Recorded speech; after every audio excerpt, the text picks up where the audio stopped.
చిటికం మీరా జీవితంలో వెలుగు నింపావయా.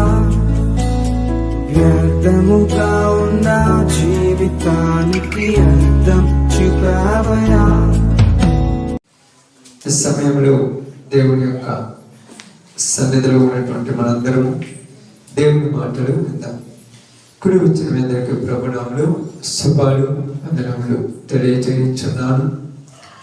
దేవుని యొక్క చిత్తమును బట్టి, దేవుని యొక్క ఉన్నతమైన స్థితిని బట్టి ఈ యొక్క సమయంలో దేవుడు మన యొక్క జీవితాల్లో గొప్ప మేలు చేయాలని మనందరము ఎదురు చూస్తూ ఆశపడుతూ ఉన్నాం.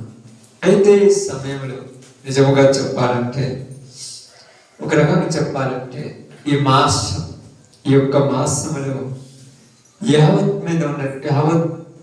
ప్రపంచంలో ఉన్నటువంటి బిడ్డలందరూ, ఎక్కువగా క్రైస్తవులు దేవుని బట్టి ఆనందిస్తూ ఉంటారు, సంతోషపడుతూ ఉంటారు.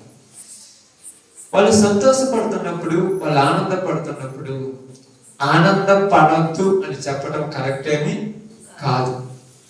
ఆనందపడండి అని చెప్పడం కూడా కరెక్ట్ ఏమి కాదు. ఎందుకు ఆనందపడద్దని చెప్పాలి, ఎందుకు పడమని చెప్పకూడదంటే, ఈ రోజులలో మీకు చాలా సార్లు చెప్పాను, బైబిల్ గ్రంథం మీద అవగాహన లేని క్రైస్తవులు ఎక్కువ ఉన్నారు. బైబిల్ గ్రంథం మీద అవగాహన ఉన్నారు. అందరూ వెళుతున్నారు, నేను కూడా అదే దారిలో వెళతాననే క్రైస్తవులు ఎక్కువ ఉన్నారు. పెద్దోళ్ళు అన్నట్టుగా ముందు ఒకళ్ళు ఒక దారిలో వెళితే నేను తదుపరి అందరూ కూడా అదే దారిలో వెళుతుండగా అది ఆలోచించి ఈ దారిలో వెళ్ళాలా లేదా, ఇది కరెక్టా కాదా అని అర్థం చేసుకుని వెళ్ళే వాళ్ళు కరువైపోయారు. అందుకని నేటి దినాలలో క్రైస్తవ్యం అనేది చాలా తక్కువగా, అంటే క్రైస్తవులు ఎక్కువ ఉన్నారు కానీ క్రైస్తవ్యం యేసు ప్రభును ధరించుకున్న వాళ్ళని తక్కువ చూస్తాం. భూమి మీద యేసు ప్రభు యొక్క లక్షణాలు కలిగిన వాళ్ళను భూమి మీద తక్కువ చూస్తూ వస్తుంటాం. కాబట్టి యేసు ప్రభు వారు ఈ లోకంలోనికి వచ్చినప్పుడు ఈ యొక్క 66 గ్రంథాలను ఆదికాండం మొదలుకొని ప్రకటన గ్రంథం వరకు ఎక్కడ కూడా ఈ యొక్క నా పుట్టినరోజును ఘనంగా చేయమని అని చెప్పాలి. మీరు కావాలంటే బైబిల్ చదవలేదు కొంతమంది చదివే వాళ్ళు ఉన్నారు. మీరు చదవండి, నా పుట్టినరోజుని జ్ఞాపకం చేసుకోమని ఎక్కడ కూడా చెప్పాలి. మరి ఏం చెప్పాడు ఆయన? ఆమె ఏమన్నాడు? నా యొక్క మరణమును జ్ఞాపకం చేసుకోమని. ఆయన అప్పగింపబడి ఉన్న రాత్రి ఒక రొట్టెని ఎత్తుకొని దానిని విరచి నా జ్ఞాపకార్థమై ఇది జరిగించండి, నా జ్ఞాపకార్థమై చెయ్యను. ఆయనని జ్ఞాపకం చేసుకోమన్నాడు. పుట్టాడని సంతోషపడమని చెప్పలేదు, చనిపోయాడని ఏడవమని ఎక్కడ చెప్పలేదు. చనిపోయాడని ఏడవమని చెప్పాడు. మీరు అనొచ్చు, బాధ కదయ్యా అంటే, ఏం బాధ? ఆయనే చెప్పాడు. ఏం చెప్పాడు? యెరూషలేము కుమార్తెలారా నా కొరకు ఏడవద్దు అని చెప్పాడు. ఏడవద్దని ఆయనే చెప్పాడు. నువ్వు ఏడిసినంత మాత్రాన ఇబ్బంది ఏమి లేదు, నువ్వు సంతోషపడినంత మాత్రాన సంతోషం ఏమి లేదు. కానీ ఈరోజు ఒక చిన్న విషయాన్ని చెప్పి నేను ముగిస్తాను. బైబిల్ గ్రంథంలో నుంచి యేసు ప్రభు వారు మాట్లాడిన మాటల నుంచి ఒక మాట చదువుకుందాం. హెబ్రీయులకు రాసిన పత్రిక. ఇంతకుముందు ఒకసారి మీకు ఈ సందర్భాన్ని పరిచయం చేశాను. 10వ అధ్యాయం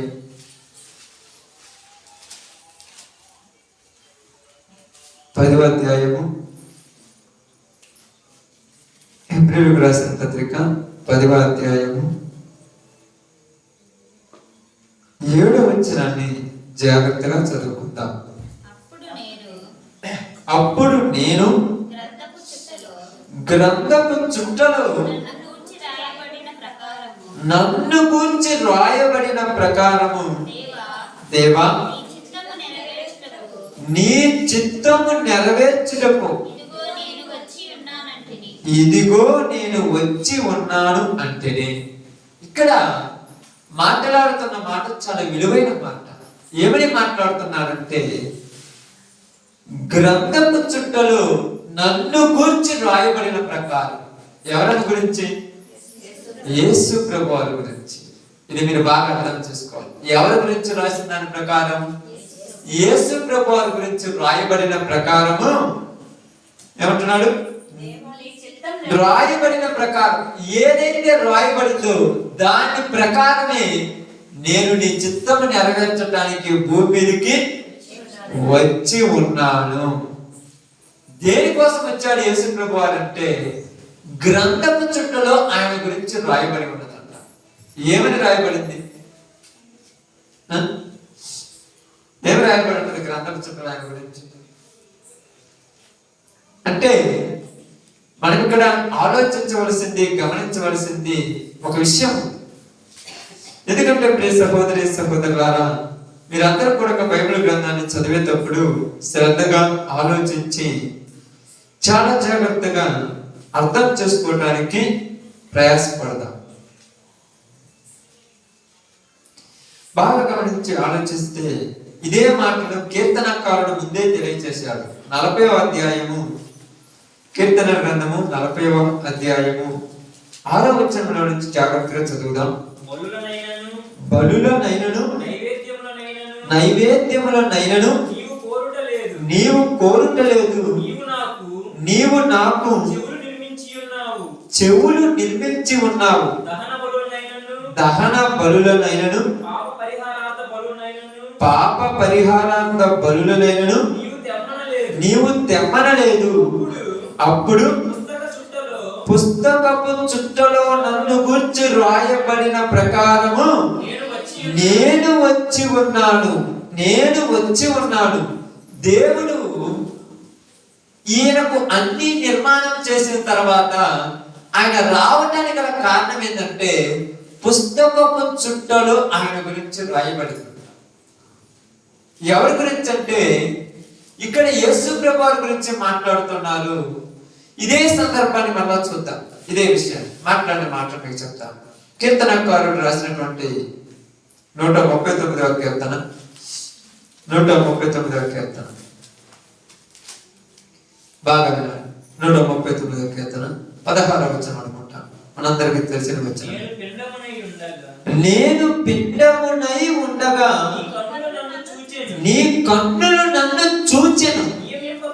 నియమింపబడిన దినములలో ఒక దినమైనను కాకమునిపే నా దినములన్నీయు నీ గ్రంథములో లిఖితములు ఆయను. నా దినములన్నీ. ఇక్కడ ఎవరి దినాల గురించి మాట్లాడుతున్నాడు? దావీదు తన దినాల గురించి మాట్లాడుతున్నాడు. అక్కడ పోయిన తర్వాత యేసు ప్రభు వారు నన్ను గురించి గ్రంథము చుట్టలో రాయబడిందని మాట్లాడుతున్నాడు. ఇక్కడ మనం అర్థం చేసుకోవాల్సింది, మనం గ్రహించవలసింది ఏంటంటే, ప్రతి వాణి గురించి దేవుడు తన గ్రంథంలో రాసి పెట్టాడు. ప్రతి వాణి గురించి, నా గురించి, నీ గురించి, నీ గురించి, నీ గురించి, నీ గురించి, బయట ఉన్నవాడి గురించి, లోకంలో శరీరధారిగా వచ్చిన ప్రతి వాణి గురించి తన గ్రంథంలో రాసి పెట్టాడు. ఏమని రాసి పెట్టుంటాడు? ఏమని రాసి పెట్టుంటాడు? చరిత్ర. అది చరిత్ర ఏంటిది? ఆయన చిత్తము నెరవేర్చాలని. భూమి మీదకి నేను నిన్ను పంపిస్తున్నాను, నువ్వు భూమి మీదకి వెళ్ళిన తర్వాత నీవు నా ఇష్టము నెరవేర్చాలి, నువ్వు నా ఇష్టము నెరవేర్చాలి. అందుకే యేసు ప్రభువు చాలా చక్కగా మాట్లాడతాడు. ఏమంటాడంటే, యోహాను సువార్త 6:38 చాలా చక్కగా మాట్లాడతాడు. చూడు, ఆయన నా ఇష్టము నెరవేర్చుకొనుటకు నేను రాలేదు, నన్ను పంపిన వాని చిత్తము నెరవేర్చుటకే పరలోకము నుండి దిగి వచ్చింది. అంటే ఇక్కడ యేసు ప్రభు వారి గురించి, తన గురించి తను మాట్లాడుతున్నాడు. ఏమని మాట్లాడుతున్నాడంటే, నా ఇష్టము నెరవేర్చుకొనుటకు నేను రాలేదు, నా ఇష్టము నెరవేర్చుకొనుటకు నేను రాలేదు. అంటే మరి దేనికోసం వచ్చావయ్యను అంటే, తండ్రికి ఒక ఇష్టం ఉన్నది, ఆ ఇష్టాన్ని నెరవేర్చడానికి నేను వచ్చాను అంటున్నాను. ఇప్పుడు నా కోసం నేను రాలేదన్నప్పుడు నన్ను గురించి నేను పెద్దగా పట్టించుకోవాల్సిన అవసరం లేదు. నా గురించి నేను పెద్ద ఊహాగానాలు చేయాల్సిన పని లేదు. నేను వచ్చింది నా కోసం కాదు, నేను పుట్టింది నా కోసం కాదు. మరి పుట్టింది ఎవరి కోసం? దేవుని చిత్తం జరిగించడం. కానీ లోకంలోకి వచ్చిన తర్వాత ఎలా మారిపోయామంటే, ఈ లోక పరిచయాలు ఎలా మార్చాయంటే, నేను పుట్టింది నీ కోసమే. ఎవరి కోసం? ఎవరి కోసం అమ్మా? ఒక స్త్రీ ఒక పురుషుడితో చెప్తుంది, నేను పుట్టింది నిజంగా నీ కోసమే, నన్ను పుట్టించింది నీ కోసమే, నేను పుట్టక ముందే నీ పేరు నా మీద రాయబడింది. ఏంటి అసలు పిచ్చేష్టాలు? నువ్వు పుట్టింది వాడి కోసమేనైతే, నువ్వు పుట్టింది ఆమె కోసమేనైతే, మీ ఇద్దరికి ఒకటైన తర్వాత నీకు ఎందుకు ఇన్ని బాధలు? పుట్టింది వాళ్ళ కోసమే కదా, నీకు బాధలు ఉండకూడదుగా. పుట్టింది నీ కోసమే కదా, సమస్యలు ఉండకూడదుగా. పుట్టింది నీ కోసమే కదా, ఏ సమస్యలు, ఏ బాధలు, ఏ కష్టాలు ఉండకూడదుగా. నువ్వు పుట్టింది వాళ్ళ కోసం కాదు, నువ్వు పుట్టింది దేవుని కోసం. దేవుని కోసం పుట్టిన నీవు ఆ మైండ్ను మార్చుకొని, నేను నీ కోసమే పుట్టాను, నీ కోసమే చేస్తాను, నీ కోసమే ఉంటాను, నీ కోసమే సత్తానన్నావు కనుక, నువ్వు వాడి కోసం చేస్తున్నావు కనుక, నువ్వు దాని కోసం చేస్తున్నావు కనుక నీ జీవితం తగలబడిపోయింది. నువ్వు పుట్టింది దేనికోసం నీకు తెలియలేదు. పుట్టింది దేనికోసమే తెలిసింటే అప్పుడు నువ్వు పుట్టుకు వెనుకున్న పరమార్థం అర్థమైంది. యేసు ప్రభువు తన పుట్టినరోజు గురించి ఎప్పుడు కూడా గొప్పగా చెప్పలా. ఎందుకు చెప్పలేదంటే, ఒక మనిషి పుట్టడం వల్ల ఏమి ప్రయోజనం లేదు. ఒక మనిషి పుట్టినప్పుడు ఎవరికి కూడా ఆ మనిషి గురించి తెలియదు. పుట్టిన వెంటనే ఒకటే తెలుస్తుందమ్మా. యేసు ప్రభువు ఎక్కడ పుట్టాడు? పశువుల పాకలో, ఇంకా బెత్లెహేములో, ఇంకా ఓకే ఎక్కడైతే అక్కడ కదా యేసు ప్రభువు పుట్టాడు. ఎక్కడ పుట్టాడు? మీరు అన్నట్టుగా పశువుల పాకలో పుట్టాడు, బెత్లెహేములో పుట్టాడు, ఇంకా కొంతమంది అన్నట్టుగా భూమి మీద పుట్టాడు. మీరు ఎన్ని భూమి మీద ఉన్నాయి కాబట్టి పుట్టాడు. ఇప్పుడు బెత్లెహేములో యేసు ప్రభువు పుట్టిన రోజు ఎవరికైనా గుర్తుందా? మనం ఎప్పుడు చూసామయ్యా అంటాం, అంతే కదా. మనం చూడలేదుగా. మనం చూడలేదు కాబట్టి యేసు ప్రభువు పుట్టినప్పుడు ఎలా ఉందో తెలుసుగా. ఎలా ఉంది పుట్టినప్పుడు?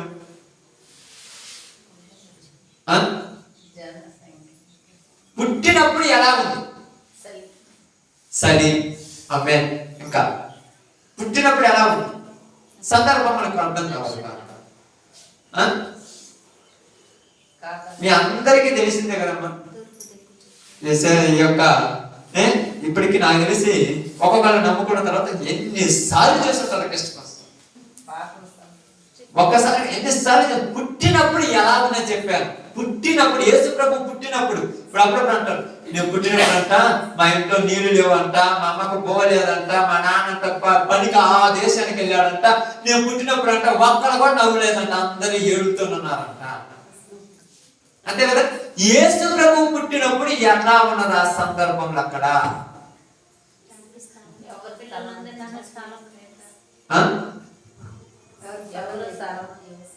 యేసు ప్రభు పుట్టినప్పుడు ఎవరు స్థలం ఇవ్వలేదు. మంచిది. ఇంకా చెప్పండి, మీరు చెప్పేయన్నీ దానికి సంబంధించినవి చెప్పండి, తప్పేం లేదు. ఇంకా ఏదమ్మా? నక్షత్రము ఆడబుట్టిట్టు వచ్చింది. పుట్టినప్పుడు గురించి చెప్తున్నాను. పుట్టిన తర్వాత నక్షత్రాన్ని చూసి జ్ఞానులు వచ్చారు. పుట్టిన తర్వాత దేవతలతో చెప్పింది కాబట్టి గొల్లలు వచ్చారు. పుట్టిన 2 సంవత్సరాల లోపు హేరోదు రాజుకు తెలియబడింది కాబట్టి చంపడానికి వచ్చారు. ఇవన్నీ నేను అడగ. పుట్టినప్పుడు ఆ సమయంలో ఎలా ఉంది? యేసేపు మరియలు ఇద్దరే ఉన్నారు. అంతేనా? అంతేనాక? యేసేపు మరియలు ఇరువురు కూడా ఆ యేసేపు మరియను భుజం మీద తన చెయ్యి ఆనించుకొని, ఆ మరియ ఒక చెయ్యి తన యొక్క కొద్ది కడుపు మీద పెట్టుకొని ఇంటింటి దగ్గర పోయి అడుక్కుంటూ ఆ సందర్భంలో అనుకుంటున్నదో, అసలు ఎందుకయ్యా నా గర్భంలోనికి బిడ్డను పంపించావు? ఈ పరిస్థితి ఉన్నది కాబట్టి నేను ఇంటింటికి అడుక్కుంటున్నాను, ఇంటింటి దగ్గర పోతున్నాను. నిజంగా నువ్వు దేవుడు అయితే నువ్వు నా గర్భంలో నుంచి ఇక్కడికి వస్తుంటే నా కోసం రాజ్యంలో ఉన్నటువంటి రాజు ద్వారం తీయాలి కదా. అంటే తీయలేదంటే ఇది ఎందుకు నాలోనికి వచ్చింది? ఇది నిజము కాదేమో డౌట్. సంతోషించారా? సంబరాలు చేశారా? అంబరాల అంటే పాడారా? బెత్తలహేములు సందడి, బెత్తలహేములు అంబరాలు ఉన్నాయా? ఏడుపులు, బాధలు, ప్రభు యేసు పుట్టాడని సందడి చేసి, గంధరాలు చేసి, అందరాలు చేసి ఉన్నా ఊరు మొత్తం సాటింపు వేశారా? ఈ పనికి వాళ్ళలో ఏదో పాటలు రాశారు, వాటిని మనం పట్టుకొని ఏలాడుతున్నాం. కానీ బెత్తలహేములో సందడి ఉంది. ఆ సందర్భంలో బెత్తలహేములో సంతోషంతో ఆనందంతో ఉన్నారు. యేసు ప్రభు పుట్టారని ఉన్నారా? బెత్తలహేము అంటే ఏమైంది? జనసంఖ్యతో అందరు కొడుకున్నారు. యేసు ప్రభు పుట్టిన సందర్భం కూడా ఎవరికి తెలియదు, ఒక మరియకు యేసేపుకి తప్ప. ఇక చుట్టుపక్కల ఉన్న కొంత ఇద్దరు ముగ్గురు తప్ప యేసు ప్రభు పుట్టాడని ఎవరికి తెలియదు. అందరూ జనసంఖ్యతో వచ్చారు. జనసంఖ్యతో వచ్చిన వాళ్ళందరూ కూడా ఆ సత్రాలలో ఉన్నారు. ఆ సత్రాలలో ఇరుక్కుపోయి ఉన్నారు. కొంతమంది బంధువులు ఎలాలోకి వచ్చారు. ఎక్కడ వాళ్ళు అక్కడ చలిలో లోపల కూర్చొని నిద్రపోతున్నారు. కొంతమంది మాట్లాడుకుంటున్నారు. కొంతమంది ఏదేదో చేస్తుంటే ఇక్కడ సందడి ఆడింది. అందరికీ బాగున్నది. కానీ యేసు ప్రభువుని కన్న తల్లికి, యేసు ప్రభువుని పెంచడానికి వచ్చిన తండ్రికి ఎప్పుడైనా సంతోషం ఉందా? ఇప్పుడు ఆయన లోకానికి రక్షకుడు అవుతాడని వాళ్ళు ఊహించుంటారా? నిజంగా చెప్పండి, ఊహించుంటారా? ఆ సందర్భం నేను చెప్తున్నాను. ఆ సందర్భాన్ని వివరించండి. ఆ సందర్భాన్ని రక్షకుడు అవుతాడని ఊహించి ఉంటాడా? ఎందుకు ఊహించి ఉండరంటే కడుపులో పిండం ఉంది. ఆల్రెడీ పిండం ఏమైపోయిందమ్మా? పెరిగింది. ఎంతవరకు పెరిగింది? ఛాన్స్ ఉంటే బయటకు వద్దాం అనుకుంటున్నాడు. ఛాన్స్ టైం కావాలి, బయటికి దూకుతానన్నాడు. బయటికి వస్తే ఎక్కడ పెడితే అక్కడ బయటికి రావడానికి లేదు. దానికి ఒక అడ్డుమాని ఉండాలి. కనీసం ఒక గుడ్డ పిల్లగానే అడ్డం పెట్టుకోవాలి. కనీసం ఒక మొండి గోడని అడ్డం ఉండాలి. ఎక్కడ బయటికి రానియడానికి కుదరలేదు. ఈ సందర్భంలో మరియమ్మ యొక్క గర్భంలో ఉన్నటువంటి పిండం గురించి మరియమ్మ అంటుంది, ఎందుకురా నాకు ఈ బాధ అనుకుంటుంది.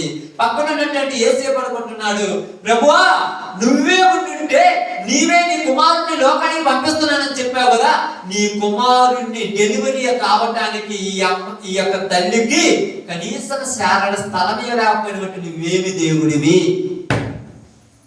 ఈ రోజు నీ కుటుంబంలో వచ్చిన కష్టాలను బట్టి కూడా నువ్వే ఇదే దగ్గర వెళ్తున్నావు. నువ్వే దేవుడు అయితే నీ దగ్గరికి వచ్చిన నాకు ఎందుకు ఈ బాధలు, ఎందుకు ఈ సమస్యలు, ఎందుకు ఈ ఏడుపులు అని ఎందుకు అడుగుతున్నావంటే, ఆ రోజు మరియమ్మ యేసేపులు కూడా యేసు ప్రభు గర్భంలో ఉన్న వరకు ఏడవలసిన పరిస్థితి వచ్చేసింది. సంతోషంతో ఉన్నారా?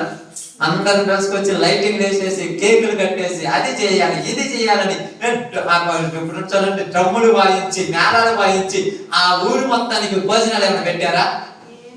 మరి ఏమీ లేనప్పుడు ఎందుకు అంత గొప్పదానికి? మరి ఏమీ లేని దాని గురించి ఎందుకంత ఆలోచించాలి? బాగా అర్థం. ఏమీ లేని సందర్భం అది. ఏమీ లేని దాని గురించి ఎందుకంత ఆలోచించాలి? ఎప్పుడు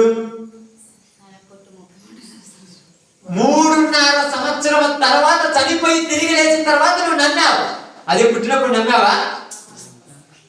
గాంధీ మహాత్ముడు పుట్టినప్పుడు కూడా సాధారణమైన మనిషినన్నారు. ఎవరు కూడా అతను గొప్ప చేయలే. ఆ గాంధీ మహాత్ముడు కొన్ని సంవత్సరాలు మన భారతదేశం కోసం నిలబడి భారతదేశం కోసం చనిపోయాడంటే అప్పుడు ఆయన మహాత్ముడు అన్నా. పుట్టినప్పుడు మనలాగా మామూలుడే, మనలాగా నులకనొచ్చంలోనే, లేకపోతే ఆ కింద ఉన్నటువంటి సాప్ మీద, లేకుండా ఆ పొద్దు ఆ యొక్క పనికిరాని గొడ్డల మీద పడుకున్న వాళ్ళే. పుట్టినప్పుడు ఎవరికి ప్రాధాన్యత లేదు. పుట్టిన తర్వాత పెరిగిన ప్రవర్తన బట్టే వాళ్ళకి విలువ ఉన్నది. వీరప్పన్ ఉన్నాడు, లేదా లాడెన్ ఉన్నాడు, తెలుసు కదా, ఓసామా బిన్ లాడెన్. అతను పుట్టినప్పుడు అతని తల్లిదండ్రులు కూడా ఏమనుకున్నారంటే, నాకు ఒక కుమారుడు పుట్టాడు, వృద్ధాప్యంలోనికి వచ్చిన తర్వాత నన్ను చూసుకుంటాడు, నాకు అన్నం కడతాడు, నన్ను సేద చేస్తాడు, నాకు కూడా తగిలేదని కుమారుడు పుట్టాడని సంతోషించి ఉండొచ్చు తల్లిదండ్రులు. కానీ వాడు పెరిగాడు, పెద్దవాడైపోయాడు, దేశాలనే ఏం చేసి ఇచ్చాడు? హడలెత్తించే రేంజ్కి దిగిపోయాడు. ఇప్పుడు మంచి చేసిన వాడిని గుర్తుపెట్టుకుంటున్నా, చెడు చేసిన నరహంతకులను హత్యలు చేసి దేశాల మీద బాంబులు వేసి తగలబెట్టినోడిని గుర్తుపెట్టుకుంటున్నారు. సాధారణంగా బతికినోడిని ఎవరు గుర్తుపెట్టుకోరు. భూమి మీద ఎంతో మంది పుట్టారు, మరి అందరూ గుర్తుంటారా? అందరు పుట్టినరోజులు ఊరికైనా గుర్తున్నాయా? అక్టోబర్ 2వ తారీఖున మహాత్మా గాంధీ పుట్టినరోజు అనుకుంటాను. ఎందుకంటే ఆయన దేశాన్ని గొప్ప చేశాడు కాబట్టి. ఒక చెడు చేసిన వాడిని కూడా గుర్తుపెట్టుకుంటాం. మరి మామూలుగా ఉన్నోళ్ళని గుర్తుపెట్టుకుంటారా? మనము పుట్టిన దానికి విలువ ఉండదు. మనం పుట్టిన దానికి విలువ రావాలంటే మనం పెరిగి పెద్దవాళ్ళమై మనం చనిపోయాం చూడు, మనం చనిపోయేటప్పుడు మన అనుకున్న దాన్ని బట్టి మనకి విలువ వస్తుంది.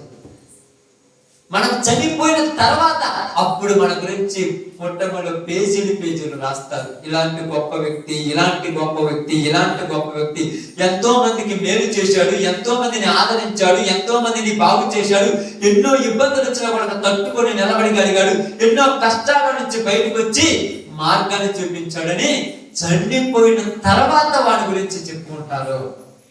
ఈ రోజు నేను చెప్తున్నాను ప్రియ సహోదరి సహోదరులారా, నువ్వు పుట్టటము వలన ఎవరికి ప్రయోజనమో ఉంటుంది అనుకుంటున్నావు, ఎవరికి ప్రయోజనం కాదు. నువ్వు పుట్టటము దేవునికి ఉపయోగపడాలనుకున్నావు. అందుకని యేసుప్రభువు అంటున్నాడు, నా చిత్తము, నా ఇష్టము, నా కోరిక, నా ఆలోచన ప్రకారం నెరవేర్చుకోవడానికి నేను రాలేదు, నన్ను పంపిన వాడి చిత్తము. నన్ను ఒకడు పంపాడు. ఎవరు పంపాడు? దేవుడు తండ్రి. నన్ను పంపిన వాడి ఇష్టం నెరవేర్చడికే నేను దిగి వచ్చి తినే. ఇక్కడ అంటున్నాడు, గ్రంథపు చుట్టలో నన్ను గూర్చి రాయబడిన ప్రకారము. అదే మాట్లాడుతున్నారు. నేను గర్భములో పిండములై ఉండగా నీ కనులు నన్ను చూచెను, నియమింపబడిన దినములలో ఒక దినమైన కాకముడిపే నా దినములన్నీ నీ గ్రంథంలో రాశాడు. ఆయన దినాలన్నీ, వాళ్ళ దినాలన్నీ ఆయన గ్రంథంలో రాశాడు. ఏమని రాసి ఉంటాడమ్మా తండ్రి? ఏమని రాసి ఉంటాడు? మనలో ఎవరున్నాడు ఒక డౌట్ వచ్చిందో రాలేదు, కానీ చాలా మందికి డౌట్. ఎంతమంది గురించి రాస్తాడు ఆయన?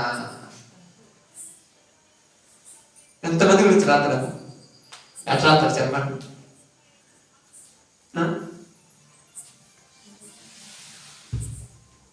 ఎంతమంది గురించి రాస్తాడా? అమ్మే, ఒక తల్లికి బిడ్డలు 10 మంది ఉన్నారు అనుకోండి, 10 మంది పేరు తెలిస్తే తెలియదక్క? 20 మంది తెలుసా తెలియదా? పిల్లలు కాబట్టి తెలుస్తుంది. అదే పిల్లలు కాకపోతే అప్పుడప్పుడు చెప్తాను, ఇదిగో మా కూతురు, కూతురు యొక్క కూతురు, ఇంకా ఉంటే కూతురు యొక్క కూతురు, అంటే వాళ్ళందరి గురించి తెలుసుకుంటారుగా. ఎలాగ నీ బిడ్డల 10 మంది గురించి, 20 మంది గురించి నువ్వు తెలుసుకుంటావో, భూమి మీద ఉన్న ప్రతి ఒక్కడు ఆయన పెట్టే. పిల్లల గురించి తల్లిదండ్రులు తెలియదమ్మా? మనం ప్రత్యేకంగా ఆలోచించాల్సిన పని, ఎంతమంది గురించి ఆయనకేం తెలుసు, ఇంతమంది గురించి రాసి పెడతారంటే అందరూ ఆయన బిడ్డలమే. కాబట్టి ఆయన అందరి చరిత్ర రాసి పెట్టాడు. కాబట్టి ఇక్కడ అదే చెప్తున్నా, ఇక్కడ ఇదిగో గంధపు చుట్టలో నిన్ను గురించి రాయబడినట్టు, నిన్ను గురించి రాయబడినట్టు, నిన్ను గురించి రాయబడినట్టు ఉన్నది. నన్ను గురించి ఏమి రాశాడు అని మనం తెలుసుకుంటే చాలా మంచిది. ఏం రాశాడు మన గురించి? ఏం రాసుంటాడు? ఏం రాసుంటాడు చెప్పండి?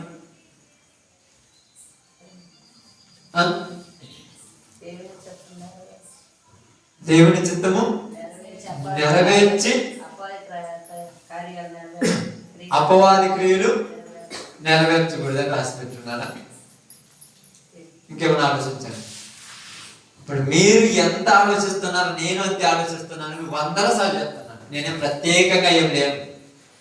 మరి ఎందుకు లేదంటే నేను లోకంలో ఎవరైనా పట్టించుకోవట్లేదు, మీరు పట్టించుకుంటున్నారు కాబట్టి డిస్టర్బ్ అయిపోతున్నారు. నేను పట్టించుకోలేదు కాబట్టి డిస్టర్బ్ కాదు. ఒకే ఆలోచన ఉంటే వేరే ఆలోచనలు రావు. అందుకే బాగా గమనించండి, ఏమి రాసి పెట్టాడు నన్ను గురించి, నిన్ను గురించి.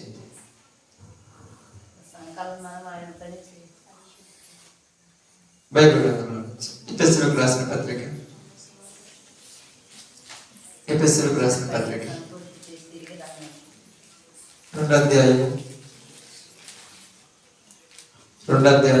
జాగ్రత్తగా 2వ అధ్యాయం ఎఫెసీయులకు రాసిన పత్రిక 2వ అధ్యాయం 10వ వచనం. మరియు వాటి యందు మనము నడుచుకొనవలెనని దేవుడు ముందుగా సిద్ధపరిచిన సత్క్రియలు చేయుటకై మనము క్రీస్తు యేసునందు సృష్టింపబడిన వారిపై ఆయన చేసిన పని అయి ఉన్నాము. ఆమేన్. మనము వాటి యందు నడుచుకోవాలంట. వేటి యందు? సత్క్రియలు. మనము వాటి యందు నడుచుకోవాలి. వాటి అంటే ఏంటంటే సత్క్రియలు. సత్క్రియలు అంటే సత్యమైన క్రియలు. సత్యమైన క్రియలు అనేవి మీ మైండ్ లో ఉండాలి. ఎప్పుడు కూడా మంచి క్రియలు అనకూడదు, సత్యమైన క్రియలు. సత్యమైన క్రియలు అంటే వాక్యం ఎలా చెప్తుందో అలా నడుచుకోవటానికే మనం అలా పంపించాలి. వాక్యం చెప్పినట్టు నడుచుకోవడం కష్టమా ఈజీనా? నిజంగా చెప్పండి, కష్టమా ఈజీనా?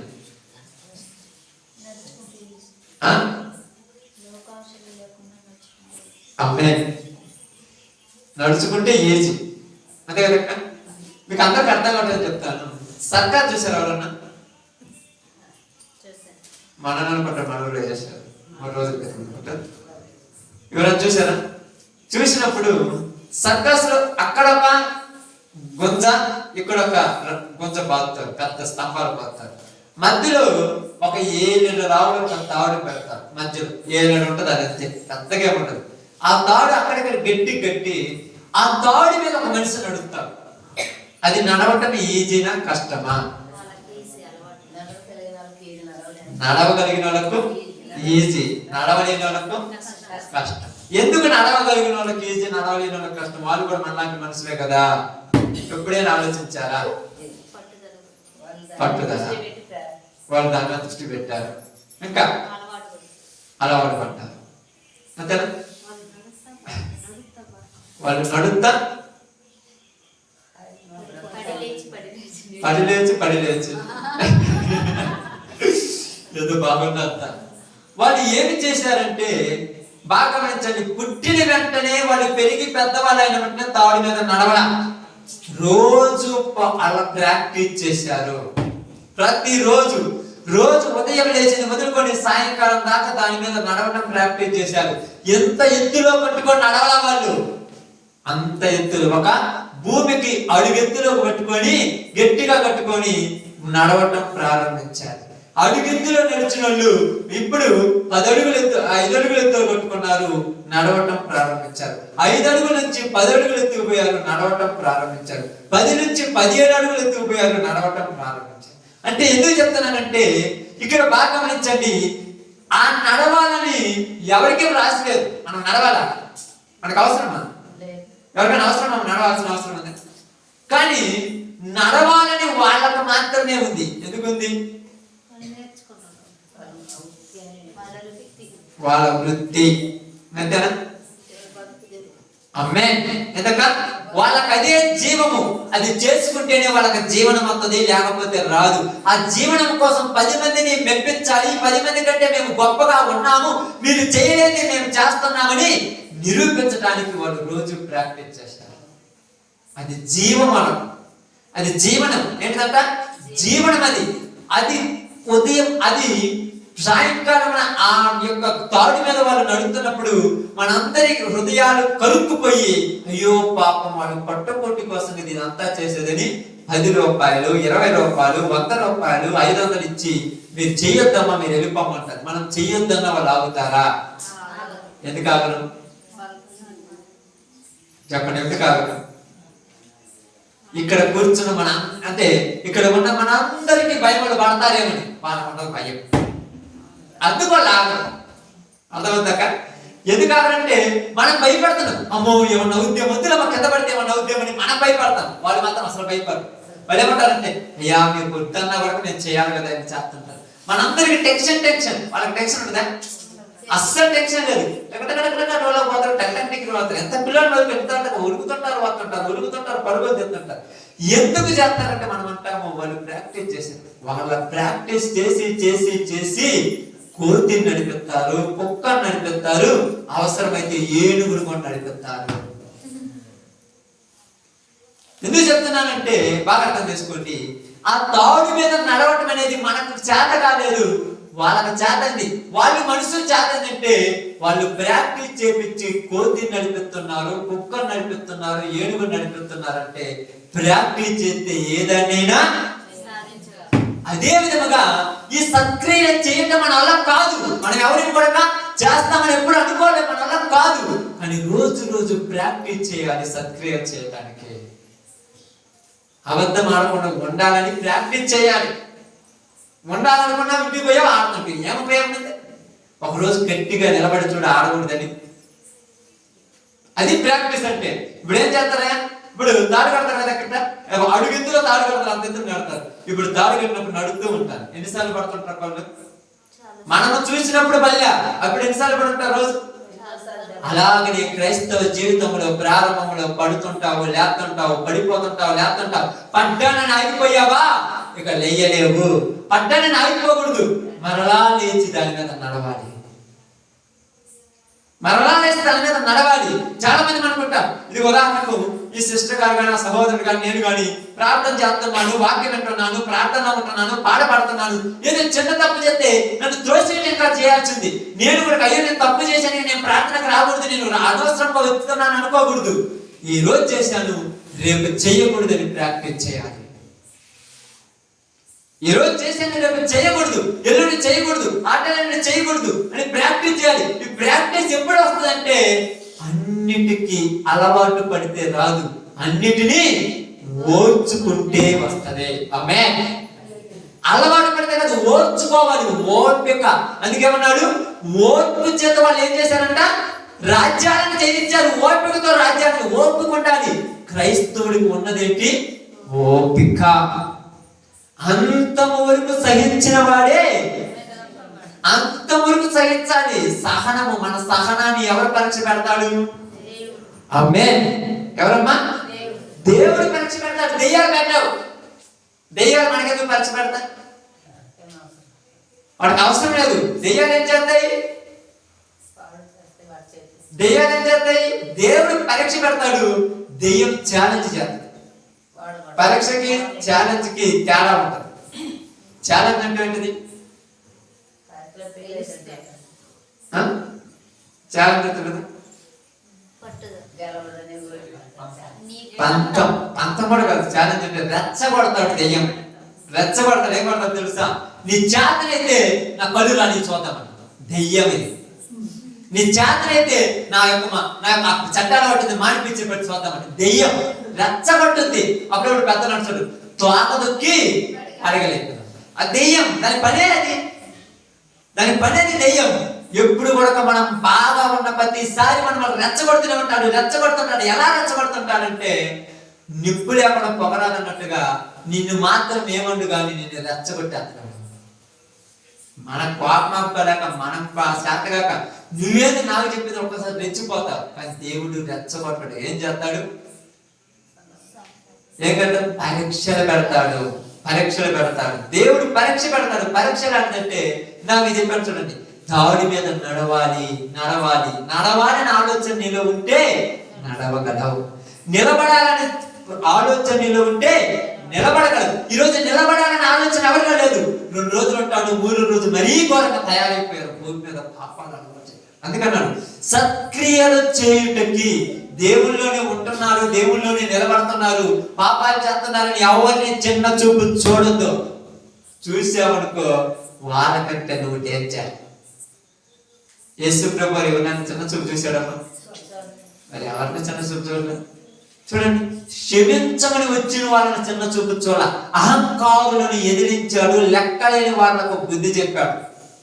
మన అహంకారుల దగ్గర తలదించుకుంటాం, అహంకారులను ఎదిరించలేము. మన దగ్గరికి క్షమించమని వస్తారు చూడు, వాళ్ళ మీద నెత్తిని ఆపి ఆడుతుంటాం. అంతే కదా? ఏదో మన దగ్గరికి వచ్చుంటారు చిన్న మనమంటే మాట అంటే భయపడుతుంటారు. వాళ్ళ మీద నెత్తిని కాడతాం కానీ అహంకారులను ఎదిరించలేదు. యోహాను ఏమన్నాడు? ఆ నక్కతో చెప్పమన్నాడు. ఎవరికి? నక్కడు ఏమన్నాడు?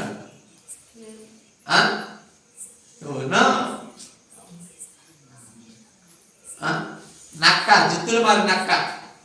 ఎవరాడు? అమ్మే ఎవరమ్మా? హెరోదు. హెరోదు ఎందుకు? నువ్వు చేసే పని కరెక్ట్ కాదు.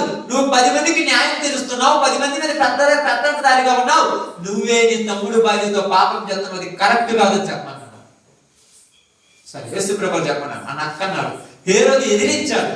అందుకే చెప్తున్నాడు ఈరోజు ప్రియ సహోదరి సహోదరులారా, దేవుని సన్నిధిలో మనం ఎలా బ్రతకాలని రాశాడంటే మనం అదే చూడండి. మరియు మనము వాటి యందు నడుచుకోవాలని దేవుడు ముందుగా సిద్ధపరిచిన సత్క్రియలు చేయుటకై మనము క్రీస్తు యేసునందు సృష్టింపబడిన వారిపై ఆయన చేసిన పని అయి ఉన్నాం. ఎందుకు సృష్టించాడు? మనల్ని సత్క్రియలు చేయడానికి సృష్టించాడు. నా గురించి ఏమి రాశాడు గ్రంథంలో, నా గురించి ఏమి రాశాడు, నా గురించి ఏమి రాసింది కాదు, సత్క్రియలు చెయ్యాలని ఈ గ్రంథాన్ని మన చేతిలో పెట్టి ప్రకారం నడుచుకోమన్నాడు. ఇప్పుడు ఏట ప్రకారం నడుచుకోవాలంటే ఇది ఏం చెప్తుంది మనకు? ఇదేం చెప్తుంది? సత్యం. సత్యం అంటే వాక్యం. ఆ వాక్యం అంటే ఎక్కడ చర్చలోకి వెళ్ళాలండి, వాక్యం చెప్తుంటారు కానీ వాక్యంలో మనుషుల్ని గద్దించడం మర్చిపోయారు. ఎందుకు గద్దించడం?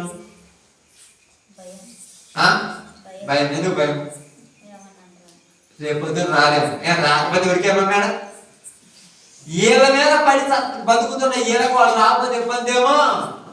అక్కడేమన్నట్టు రేపు రాదేమో, అక్కతో మాట్లాడితే రాదేమో. ఈ వాక్యం అని చెప్తే వీళ్ళు ఫీల్ అవుతారేమో. నువ్వు ఫీల్ అవుతావని నేను చెప్పలేదు అనుకో, ఆయన ఫీల్ అవుతాను నా మీద. తొక్కితే పాతాళానికి వెళ్ళిపోవాల్సింది ఎవరైనా. అందుకే చెప్తున్నాడు వాక్యం ఏ చర్చలో ఎక్కువ ఉండదు. అంటే నేను ఏ చర్చలో తక్కువ చేయట్లేదు కానీ వాక్యం ఎక్కువ ఉండదు అని చెప్తున్నాడు. జనాలను ఒక భ్రమలని పంపించారు, జనాలను ఒక మబ్బులని పంపించారు, జనాలు ఒక దర్శనాలని అయ్యని ఇయ్యని ఈ పిచ్చులని పంపించి వాక్యాన్ని మరుగు చేశారు. జనాలు ఏటికల పడ్డారు. వాక్యం వచ్చినప్పుడు నిద్రలో పోతుంటారు, వాక్యం వచ్చినప్పుడు బయటకు పోతుంటారు, వాక్యం వచ్చినప్పుడు ఏం చెప్పేది మనం వినేది ఏంటంటారు, వీళ్ళు చెప్తే మనం వినేది అటకారం మాట్లాడుతుంటారు. కారణం ఏంటంటే వాక్యం ఎక్కకుండా అపవాది వాళ్ళ హృదయాలకు క్లోజ్ చేసేసింది. ఎక్కడికైనా చూడండి, వాక్యం ఎక్కడ ఎవరు ఎందుకు ఎక్కడే లేదంటే జనాలు వాక్యాన్ని చెప్పుకునేటప్పుడు ఇష్టంతో వినేయకూడదు చేస్తారు. అందుకే చర్చిలో మనకి ఏం చేసింది వాడుకుంటుంది. అదే వాడుకుంటుంది. చాలా చోట్లకి వెళ్తారండి, మనం ఎక్కడ చెప్పినా కూడా తదుపరి ఎమ్మంటే దైవజనం ఏమంటారంటే కాంప్రమైజ్ చేయడానికి వస్తారు. ఏంది కాదు ఎలాగ, ఎవరు చెప్పారు ఎలాగదని, ఎవరు చెప్పారు ఎలాగని. దేవుడు నమ్మినంత మాత్రాన, దేవుడు చేసినంత మాత్రం నేను ఒకటే చెప్తున్నాను, సత్య క్రియలు చేసి నువ్వు దేవుడి సన్నిధిలో ఉంటే నువ్వు పరలోకం వెళ్ళిపోతావు అంతే. నువ్వు కళ్ళు పూసుకొని ఆరాధన చేయాల్సిన పని లేదు, పొద్దుగూకులు ఉపవాసాలు ఉండాల్సిన పని లేదు, రాత్రి మగులు ఏదో చేయాల్సిన ఇవన్నీ అవసరం లేదు. సత్క్రియలు చేసి యేసు ప్రభువుని నమ్ముకుంటే నువ్వు పరలోకం వెళ్ళిపోతావు. సత్క్రియ చేయరు, ఎక్కడ పోయిన మోసాలే, ఎక్కడ పోయిన అక్రమాలే, ఎక్కడ పోయిన అన్యాయాలే, ఎక్కడ పోయిన మోసాలే, ఎక్కడ పోయిన లోకమే ఇదే ఉంటుంది. పొద్దుగూకులు వచ్చి ప్రభు అన్నాడు. ఏమన్నాడు ఆయన? బుద్ధి లేనన్నారు పడి లేదా? బుద్ధి లేని వాళ్ళు అన్నాయి కదా, ఎవరిని? వాళ్ళ పేర్లే. ఏం పేర్లమ్మా? బుద్ధి లేని కన్యకలు. ఏమంటున్నారు? ప్రభు తలుపు వెళ్తుంటే మీరెవరో మాకు అయ్యా, మేము నీకు తెలియదా? మేము కూడా ఎంతమంది వచ్చినమయ్యా, మేము కూడా ఇప్పుడు దాకా వచ్చినమయ్యా, నూనె అయిపోయింది కొనకొచ్చుకోనుకోనమయ్యా. పొయ్యి వచ్చేలోపు పెళ్లి కుమారుడు వచ్చేసి తలుపు మూసివేయబడింది. బయట కూర్చొని గట్టి తలుపు దాడుతుంటే అక్రమము చేయువారులారా నా ఎదురు పోమన్నాడు. బైబిల్ నేనేం చెప్తున్నానంటే పుట్టిన దినానికి నేను విలువ లేదంట. పుట్టింది మంచిదే, నువ్వు పుట్టిన దినమున నీ జీవితంలో పుట్టిన దినాన్ని జీవితాంతం జ్ఞాపకం ఉండేటట్టు నువ్వు బతకాలి. 10 మంది నేను గుర్తుపెట్టుకునేటట్టు బతకాలి. ఏ జీవితంలో నువ్వు బతికిన దానికి అనేక మంది నిన్ను చూసి మారేటట్టు బతకాలి. అంతేకాని ఎందుకు పుట్టారా వాడినట్టు బతకాలి. చరిత్రలో నువ్వు ఎక్కాలి. గ్రంథపు చుట్టలో నన్ను గురించి రాయబడినట్టు మీ అందరూ అనుకుంటారు ఏమి రాశాడు, ఏమి రాయిలా. సత్య సంబంధమైన వాక్య ప్రకారం నడుచుకోమని రాశాడు. అదే కదా ఈ గ్రంథం చుట్ట. ఈ గ్రంథం అదే కదా. ఈ గ్రంథాన్ని నీ దగ్గరికి ఎందుకు పంపించాడంటే మనం చెప్పాము, ఎట్లా నడుచుకోవాలో నాకు తెలియదయ్యా, ఎలా జీవించాలో నాకు తెలియదయ్యా, ఎలా బ్రతకాలో తెలియదయ్యా, ఏం చేయాలో తెలియదంటే అందుకే దీన్ని మన దగ్గర తెస్తే అపవాదిగాడు ఏం చేసిందంటే దీన్ని మూసేపించి పక్కన పెట్టేసి జనాల చేత మాయ మాటలు పెట్ట కథలు చెప్పించి వాక్యాన్ని మబ్బు పెట్టేసి గంటలు తరబడి చేయడం చేయించింది. ఇప్పుడు ఇదే నేర్చుకొని మనందరికి జనాలు చాలా మంది ఎక్కడికి పోయినా వాక్యం గుర్తుండదు కానీ వాళ్ళు ఇప్పుడు పెట్ట కథలు గుర్తుంటాయి. వాక్యం గుర్తుండదా? అస్సలు గుర్తుండదు. పెట్ట కథలు గుర్తుంటాయి. మరి ఎందుకో వాక్యం గుర్తుంటుంది కానీ వాళ్ళు వేసే జోకులు గుర్తుంటాయి. వాక్యం గుర్తుంటుంది కానీ వాళ్ళు అన్నటువంటి నవ్వించినటువంటి ఆ నవ్వు గుర్తుండదు. వాక్యం ఎందుకు గుర్తుండదు? వాక్యం గుర్తుపెట్టుకుంటే ఆడ బాగుపడతారు. వాక్యం గుర్తుపెట్టుకుంటే ఎక్కడ బాగుపడతారు? అందుకే అన్నాడు సత్క్రియలు. ఎందుకంటే ఎలా చేయాలని చూడండి ఏమంటున్నాడు, అదే ఎఫెసీయులకు రాసిన పత్రికలో మరియు వాటి యందు మనం నడుచుకొనవలెనని. తర్వాత 5వ అధ్యాయంలో పోతాం, ఒకసారి చూద్దాం. 5 నిష్ఫలమైన వెలుగు ఫలము. చూడండి ఎక్కడది? 5:9. వెలుగు ఫలము సమస్త విధములైన మంచితనము. ఆమేన్. సక్రియ అంటే మంచిది అన్నారు కదా, మంచి స్థానము మొట్టమొదటి కొట్టేశారు. సమస్త విధమైన మంచితనం అంటే ఇప్పుడు చెప్పాలి. సమస్త విధమైన మంచితనము అంటే ఏంటి? ఎట్లుంటుంది అనుకో చెప్పండి. ప్రతి విషయంలో మంచిగా ఎట్లుంటుంది? మంచితనం అబద్ధానికి మీరు ఎక్కడ దేని పడుతున్నారు అసలు? అందుకే నేను చెప్తున్నాను, అస్సలు అర్థం రాకుండా పోయింది మా క్రైస్తవులకు వాక్యం. మంచితనానికి అబద్ధం ఏంది అసలు? మంచితనం అంటే ఏంది? ఏం భలే మంచిది అని ఎప్పుడు అంటారు? మంచి పని చేసుకుంటారు, నచ్చినప్పుడు అంటారు, నచ్చినప్పుడు ఇష్టం అంటారు, మంచిది అంటారు. మంచిదని ఎప్పుడు అంటారు? ఏమంటారు తెలుసా? ఇబ్బందులు ఉన్నప్పుడు ఆదుకున్నప్పుడు మంచి వాళ్ళు అంటారు. ఆకలితో ఉన్నప్పుడు అన్నం పెట్టమని వచ్చినప్పుడు నువ్వు తినడానికి పల్లెమలు పెట్టుకుంటావు చూడు. నేను ఉదయం తిన్నాను కానీ ఇప్పుడు తినకపోతే చామని ఆ అన్నం తీసి వాళ్ళకి పెడతావు చూడు, అప్పుడు మంచిది అంటారు. ఏందమ్మా వాళ్ళు అన్నం అడుగుతున్నారు పెట్టమంటే ఇదే ఉంది లేదు అంటే తీసి పెట్టరాదు, ఒకళ్ళు తీసి పెట్టరాదు. నువ్వు మంచితనం సమస్త విధమైన మంచితనము ఒకళ్ళు తీసి పెట్టరాదు, తప్పేముందమ్మా? నేను ఆగుతాలే. మన ఇంట్లో బియ్యం ఉన్నాయి, ఒక్క అరగంట ఆగితే చనిపోగా ఆ బియ్యంలో ఒక అర గ్లాస్ వండుకున్నాం, ఏమవుతుంది? కొంపలే మునిగిపోవు కదా. అర గ్లాస్ వండుకున్నాం, గ్యాస్ అయిపోతుంది, టెన్షన్ కదా. గ్యాస్ అయిపోద్ది, బియ్యం అయిపోద్ది, మళ్ళీ అంట్లు దోమాలి, మళ్ళీ చేయాలి, ఇవన్నీ చేయాలి. ఆమె పోగొట్టుకున్నట్టు ఇవన్నీ చేయాల్సిన అవసరం లేదు కదా. అంటే ఇప్పుడు మంచితనం పొందాలంటే ఆమె అన్నం వద్ద తీసుకొని నిన్ను తలుసుకున్న ప్రతిసారి నీకు మంచిది అంటారు. తల్లిలాగా ఆలోచించావు, తండ్రిలాగా అన్నం పెట్టావు. నిజంగా మనకి 2 చేతులు ఎత్తి దండం పెడతాను. దండం ఊరి పెడతాను దేవుడికే కదా. అంటే నువ్వెవరు లెక్క ఇష్టం? దేవుడివి. పెట్టగలమా? మనం దేవుడు మనం ఎప్పుడు అవుతామంటే ఒక మనిషి యొక్క పరిస్థితిలో మనం ఆదుకున్నప్పుడు దేవుడు పైపోతాం. మనం ఏమంటాం చెప్పండి అమ్మా? ఏమంటాం? మంచోళ్ళు అన్నప్పుడు ఏమంటాం? కాళ్ళు చేతులు సక్రంగా దేవుడు ఇచ్చుడుగా పని చేసుకొని తినొచ్చుగా. అలాగే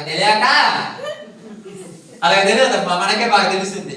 కాళ్ళు చేతులు ఇచ్చారు కాదనట, కాళ్ళు చేతులు ఇచ్చిన వాళ్ళని నీ దగ్గర పంపించాడు దేవుడు. ప్రాంక్ చెప్తాను, నేనేమో ఎక్కడ దాచిపెట్టుకొని ఉన్నదని చెప్తాను. నాకు కూడా కాళ్ళు బాగున్నాయి, చేతులు బాగున్నాయి, కళ్ళు బాగున్నాయి, ఆరోగ్యం ఉన్నాను. నేను కూడా పని చేసుకొని బతకొచ్చుగా. వాక్యం చెప్తే బతకాలి. వాళ్ళనన్నట్టే నన్ను కూడా అని అంటారు. వాళ్ళన్నా నన్ను అంటే ఒక లెక్క. మీరు అనొచ్చు, నేను ఎందుకుంటామై నేను అనలేదమ్మా. ఎవరు అన్నది? తొందరగా మీకు వాక్యం మైండ్లోకి రావాలి, కనెక్ట్ వచ్చాయా? ఎవరు అన్నది?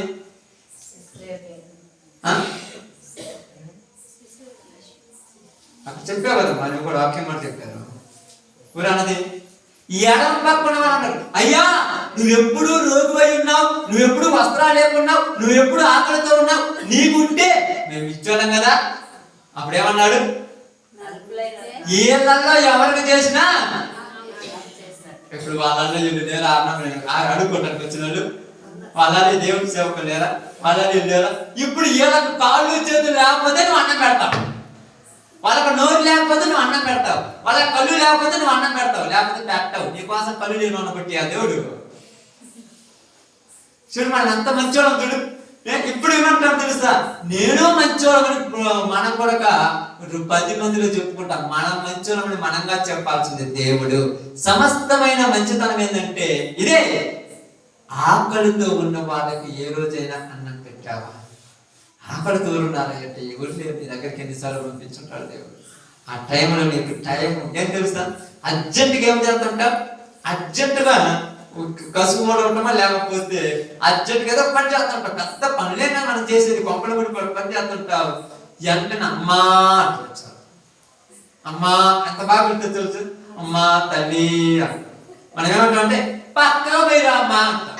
అక్కడే పోయి రామ్మ, అక్కడే పోయి వచ్చేదండి పోయినాడు మళ్ళీ వద్దరా.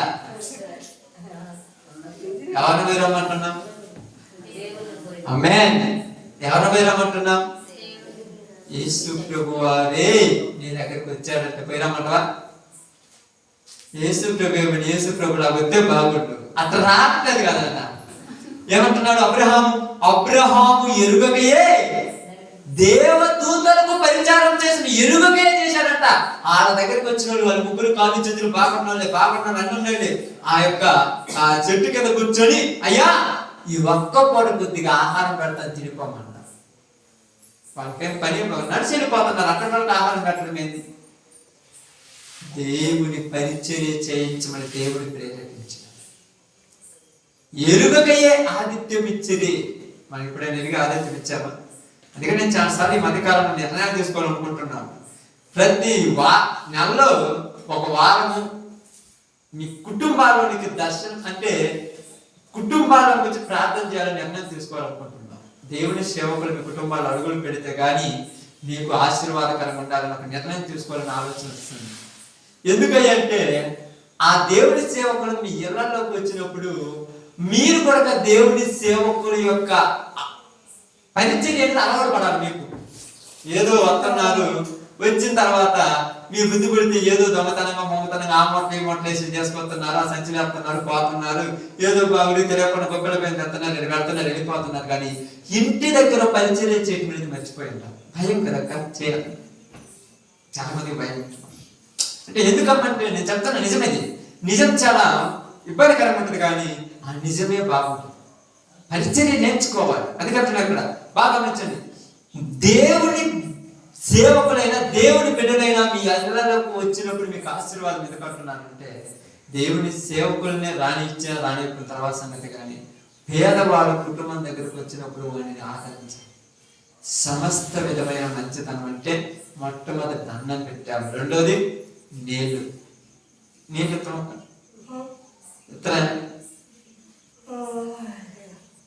నీళ్ళు ఇచ్చాను నిజంగా చెప్పండి. ఎందుకేమయ్యా నీళ్ళకైనా చచ్చిపోతున్నా? సందర్భం వచ్చినప్పుడు ఇరమ్మా. మామూలు ఇప్పుడు అందరూ ఇచ్చేస్తాం, సందర్భం వచ్చినప్పుడు ఇయ్యం. అమ్మా కొన్ని నీళ్ళు పోయమంటే పాటలు అంటే తీసుకుని ఎత్తెత్తిపోతా వచ్చింది పాట. ఆ నీళ్ళు అయినా పాప సక్రంగా వాళ్ళ గొంతులో పడతాయా? వాళ్ళు ఎక్కడో అతను మనల్ని కనుక వచ్చాడు నానాగా శుభ్రంగా నీట్గా కొత్త బట్టలు వేసుకొని ఇప్పుడు స్నానం చేసి వచ్చిన వాళ్ళైతే బాగుండు. ఈ చెట్టు నుంచి తిరిగిపోతుంటది, ఈ జుట్టు అయిపోతుంటది, ఈ ఎన్నట్టు తిరిగిపోయేట అంటే మట్టి కూడా పెట్టుకుని వస్తారు వాళ్ళ వెనక. అమ్మ అక్కడ నీళ్ళు పోయాక మీ దగ్గర ఏమన్నా ఉందా? నీ దగ్గర ఉన్న పార్టీ ఏదో 20 రూపాయలు కాలేదా? ఎమ్మెల్యే వచ్చిండనుకో ఏమన్నా నేను చెంపు తెచ్చుకున్నావా అంటే ఎప్పుడన్నా అంటారమ్మా. ఎమ్మెల్యే నేనేమంటే అయ్యా మీరు ఎప్పుడన్నా వస్తుంది బాధ్యత తెచ్చుకున్నావా అమ్మా? ఎందుకంటే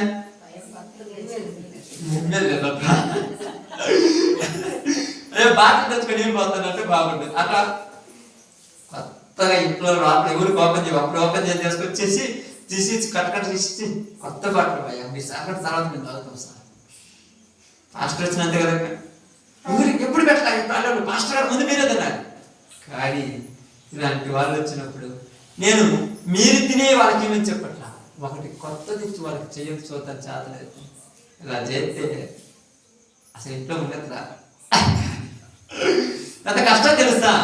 చాలా కష్టం. ఎందుకంటే అలవాటు పడాలి దీనికి రోజు రోజుకు. అంటే నాకు పెంచడండి తాడు మీద నడిచేటప్పుడు కింద పడుతూనే ఉంటాం. అడ్డమని ఆగిపోతే అలా జరుగుద్దా? మన జీవితం చెప్తాను చూడండి. నేను చెప్తాను నా పరిచర్య జీవితంలో నేను ప్రారంభించి 10 సంవత్సరాలు 11 సంవత్సరాలు అవుతుంటే పడుతూ లేస్తూ వచ్చిన జీవితం. స్థిరంగా ప్రారంభంలో నుంచి ఇలా దేవుడి వాక్యం చెప్పిన జీవితం కాదు. ఎన్నిసార్లు పడ్డాను, ఎన్నిసార్లు వేసాను నాకు తెలుసు. ఎలా పడిపోయామా అంటే ఎందుకు పడతామంటే అలవాటు పడాలి. రోజు రోజుకి ఈ రోజు 1 అడుగు నడుస్తాం, 2వ రోజు 2 అడుగులు, 3వ రోజు 4 అడుగులు, 4వ రోజు 10 అడుగులు, 5వ రోజు 20 అడుగులు. ఇప్పుడు 10వ రోజు 20 అడుగులు నడుస్తాం. ఇప్పుడు ఏం చేస్తాం? మళ్ళా కొంచెం ఎత్తు పెంచుకుంటాం. ఇప్పుడు కింద కాబట్టి కడికి నడవలేక కింద పైన కింద ఎత్తి పెంచుకుంటారు. ఎత్తి పెంచుకుంటే అర్థమైంది. ఎత్తి పెంచుకుంటే అర్థమైంది కింద కాబట్టి భయం లేకుండా నడిచావు. కొంచెం ఎత్తు పెంచుకున్నావు కాబట్టి ఏమవుద్ది? పడితే ఏమన్నా అవుద్దేమో. మనకు వచ్చే సమస్య కూడా ఇలాగనే వస్తాయి. ప్రారంభంలో కింద నడిచినటువంటి ఏం కాదు ఇది. తర్వాత ఏమవుతుంది? కొద్దిగా హైట్ పెరుగుతుంది. ఇప్పుడు ఏమవుద్ది? పడితే ఏమన్నా అవుద్దేమో. భయంతో చేయాలి దేవుని పని. ఇలా చూడండి, సమస్త విధములైన మంచితనమును నీతి సత్యమును వాటిలో కనబడుచున్నది. నీతి సత్యము. నీతి అంటే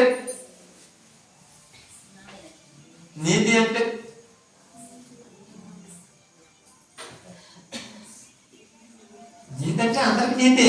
దానికి ఎవరు తెలిస్తే బాగుంటుంది. నీతి అంటే అందరూ బాగుంది కదా. నీతి అంటే మేము నీతిగా ఉన్నాం. మేము నీతి అంటే ఏంటి?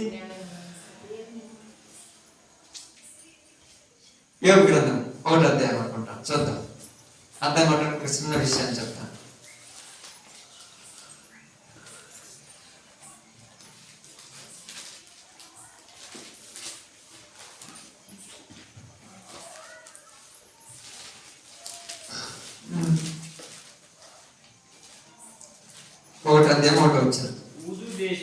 ఊజు దేశమునందు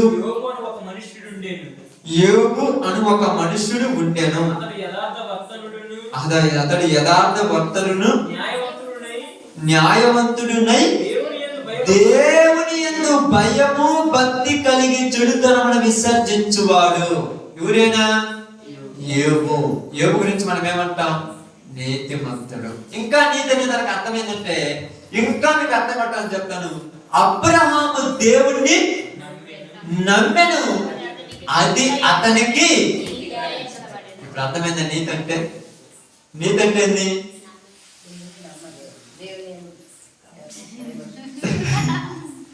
నీతి అంటే ఏంది?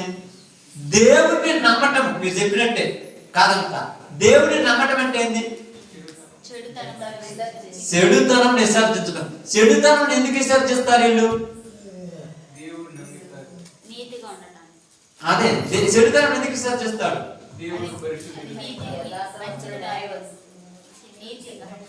కొంచెం మీరు చెప్పేది కరెక్ట్ అని కాదంట. అన్ని కరెక్ట్. మీరు ఎన్ని చెప్పిన అన్ని కరెక్టే. నేను ఒకటి చెప్తాను. అది దేవుడిని నమ్మినప్పుడు అది నీతి అన్నది.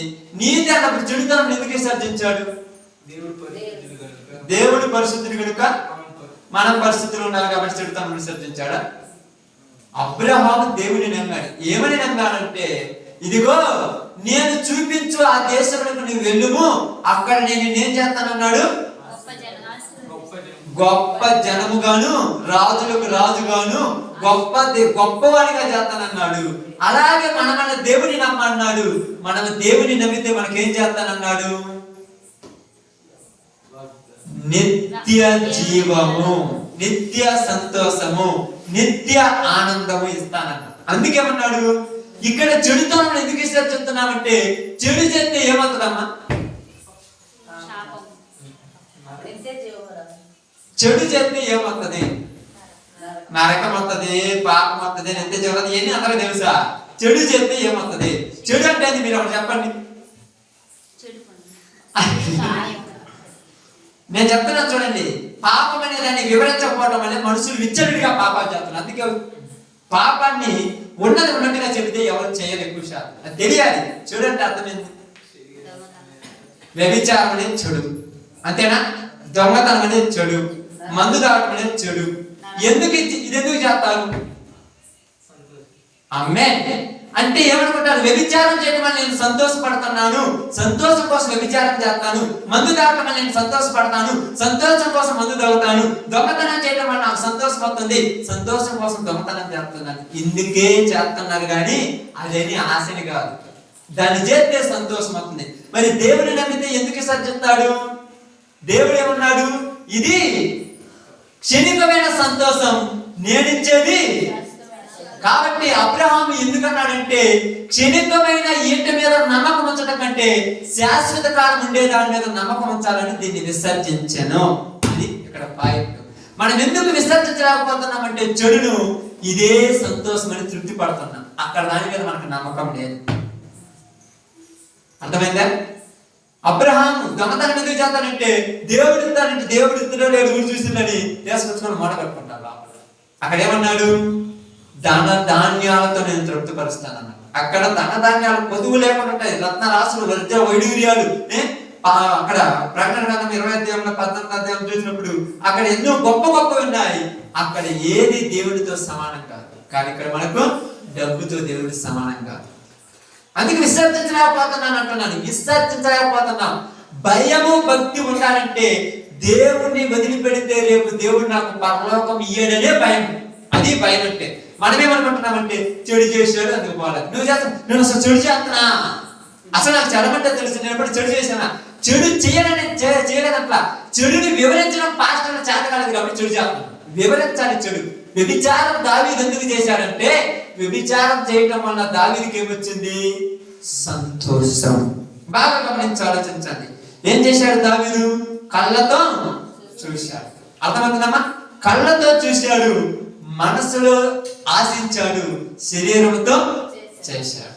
ఇప్పుడు చేసిన దానికి దెబ్బలకి చేసిన వాళ్ళకే కదా. అప్పుడు ఒక ఎగ్జాంపుల్ నేను ఒక చోట విన్నాను, బాగా చూడండి. ఒక మనిషి అంతా దారిలో పోతున్నాడు. పోతుంటే ఆ చెట్టుకు మంచి కాయ కనపడు. చెట్టు కాయ మంచి కాయలు ఏమంటే తినేకాయలు, చెట్టుకుంటాయి మంచి కాయలు, తినేకాయలు అంటే దారులు చెట్ల ఏర్పడతారుంటాయా? నాటి పెంచి చాలా ఉంటాయి. చూసాడు కాబట్టి అంటనే ఏమనుకున్నానంట, పరుగులు తీసుకోకపోమన్నాడు. ఏమన్నాడు? చెప్పాడు నేను అమ్మ కాయ తినాలని, ఆశపడదుగా, తినాలంది. కాళ్ళు పరుగులు తీసుకుపోయాయి. కాళ్ళు అడిగి బాగానే చేతికి చెప్పాయి పీకేసి పెగ్గానే నోరేమన్నది తినన్నది. కడుపు అడిగిపోయింది, నిండిపోయింది. ఇప్పుడు అంతా జరిగింది. ప్రారంభం తప్పు చేసింది ఎవరు? కళ్ళు. ఇప్పుడు వెంటనే ఆ తోట యజమానుడు వచ్చాడు, నడ్డి బాగాదండి, కర్ర తీసుకొని 4 బాధాడు. బాధ్యత ఏమైంది? శరీరానికి దెబ్బ అయితే ఏమైంది? ఈ కళ్ళలో నుంచి వచ్చింది. అందుకనుకోండి అనవసరంగా చూశాను కదా బుద్ధి ఇప్పుడు వచ్చింది. అర్థమవుతుందా? ఏది చేసాయో అది అనుభవించాలి.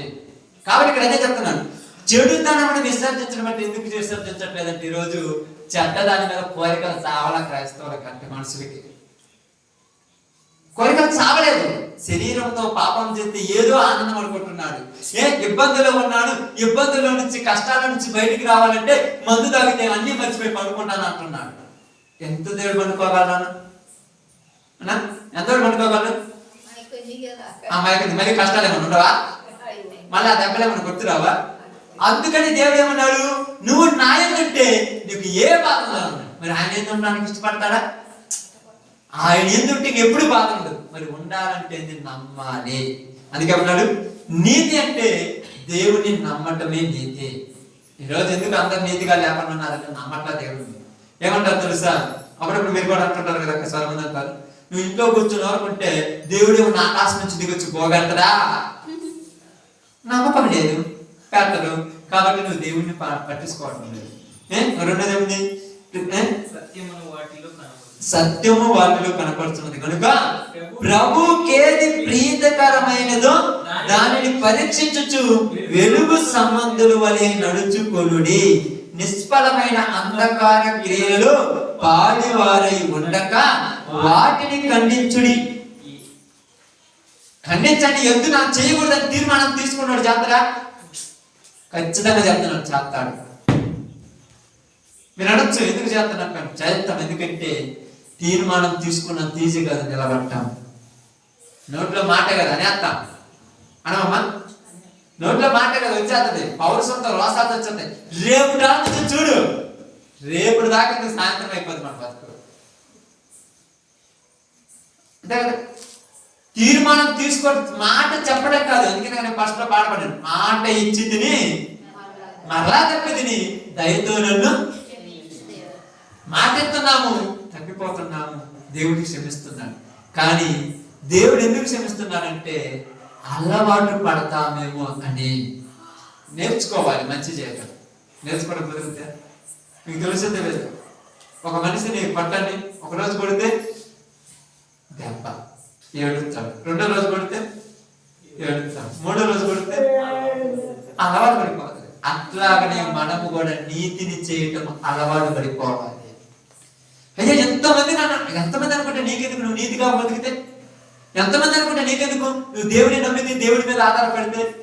ఎందుకు అలా మనం ఉండలేకపోతున్నానంటే, ఎందుకు లేకపోతున్నానంట, నిష్ఫలమైన అంధకార క్రియలలో ఏమైనా పాలివారం అయిపోయాం. పాలివారం అంటే